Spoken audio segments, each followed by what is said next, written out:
Hey there YouTube, welcome to Showcase Watches. Today welcoming a new watch to the collection.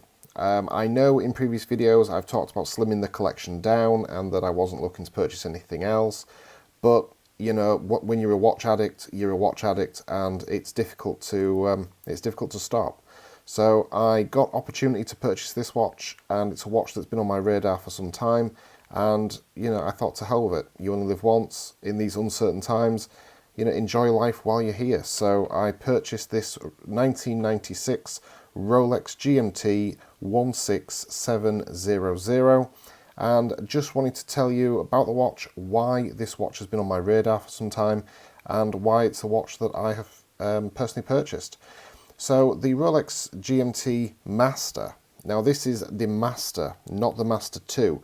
So the Rolex GMT Master, some people call it the Master 1. Now, that started life obviously back in the 1950s, and this, the 16700, is the last of the GMT Masters.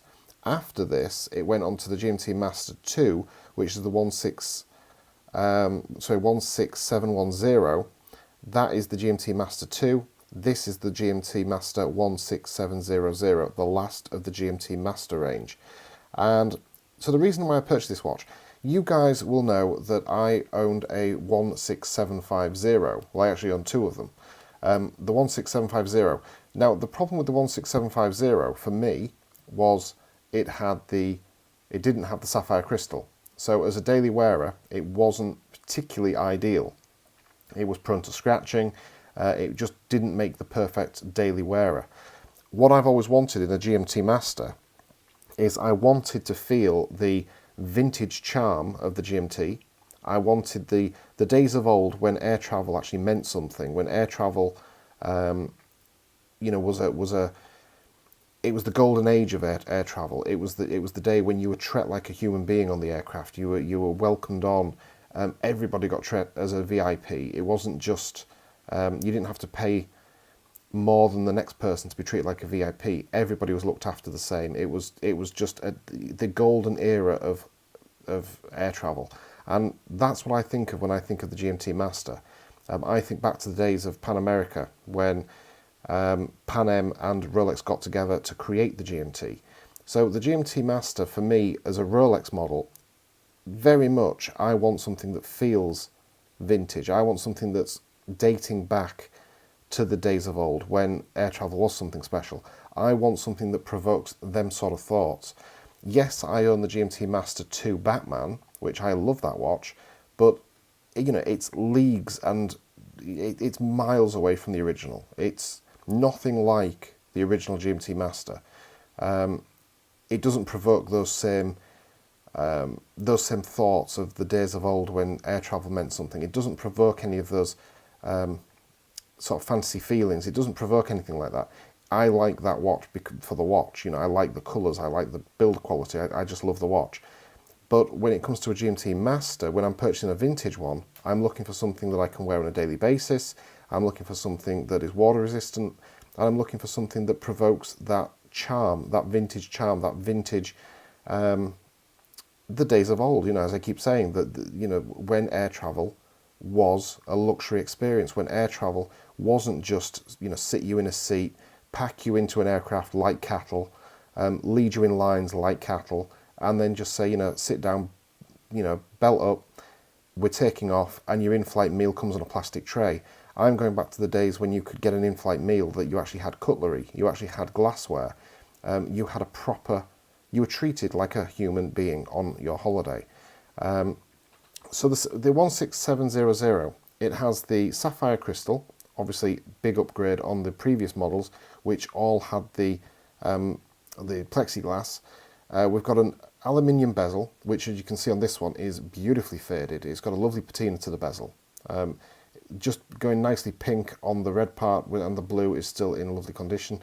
It's not been over polished. You can see it's a holes case. The pin bars are not protruding from the case, so it's not been over polished. There is still a little bit of flanking on the sides there, on the chamfering. There is a little bit. It's in beautiful condition. You can see on the sides there, it's not been overly polished. It's just been nicely done. The clasp and everything is in great condition. As you can see, it's not been heavily polished or anything. It is obviously hollow end links, hollow center links, so it's definitely a bit of a rattlesnake on the wrist. But this is all the vintage charm of the watch. This is, when you buy a vintage watch, you don't buy it for modern day build quality. You buy it because you love it for what it is, and the overall look of this watch is just beautiful. I probably will buy a service bezel for this watch, a genuine Rolex service bezel, and put it in, just so that I can preserve the original, because I don't want this fading any more than it already has. This has faded to perfection. Any more, I feel it would go too far. So I think I'll probably, for daily wear, I'll probably take this bezel out and put a proper Rolex service bezel in instead for my use, and then if I ever come to sell the watch, I can put this original bezel back in. But it's just beautiful. You can see there the beautiful gloss dial, GMT Master, the simple text on the dial. Obviously this is the non-maxi case, the non-maxi dial, so it's very, very simple, very, very, it's just classic. It's an absolute classic. It has obviously lost its lume. When you light the watch up, there isn't much lume to look at, which in a way is a good thing, because that tells me that all the indices are original, the hands are original, the GMT hand is original, the dial is original, obviously original case, original bracelet, and original bezel. So everything on this watch was all original. You can see not been over polished. It's just in beautiful condition. It was box and papers, and I got it for what I feel is a good price. I got it for £9,000, which I thought was a good price for this particular watch in this condition with box and papers.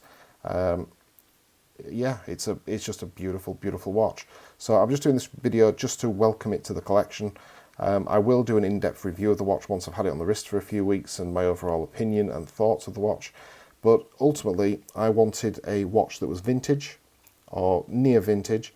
I wanted a watch that provoked those memories of when air travel meant something, and dating back to the days of Concorde and things like this, when aviation was an exciting time. It wasn't just a simple jump on a plane, herd it on like cattle, sit next to a complete stranger, eat an inedible meal, and this reminds me of the days, the golden era of aviation and air travel. That's what I wanted. That's what I wanted in the GMT. I wanted the GMT Master, and I wanted a GMT Master with Sapphire Crystal, so that it could be worn on a daily basis. And this one is the last GMT Master with the Sapphire Crystal, and the only GMT Master with the Sapphire Crystal.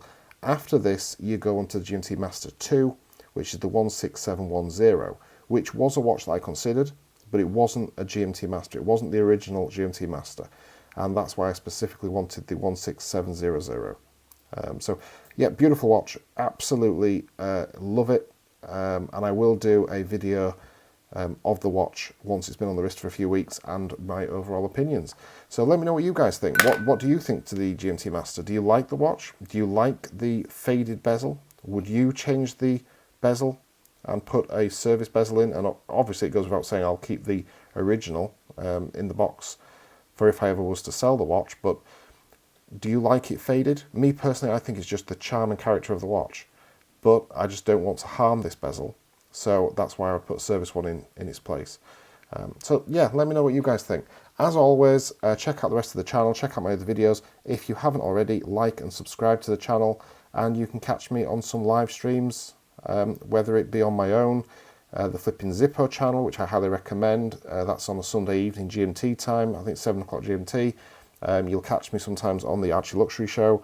So yeah, keep an eye out. Any questions, don't forget to drop me an email or a comment, and I will try and answer. Thank you for watching, guys, and stay safe through these troubling times. Take care, guys. Thanks for watching.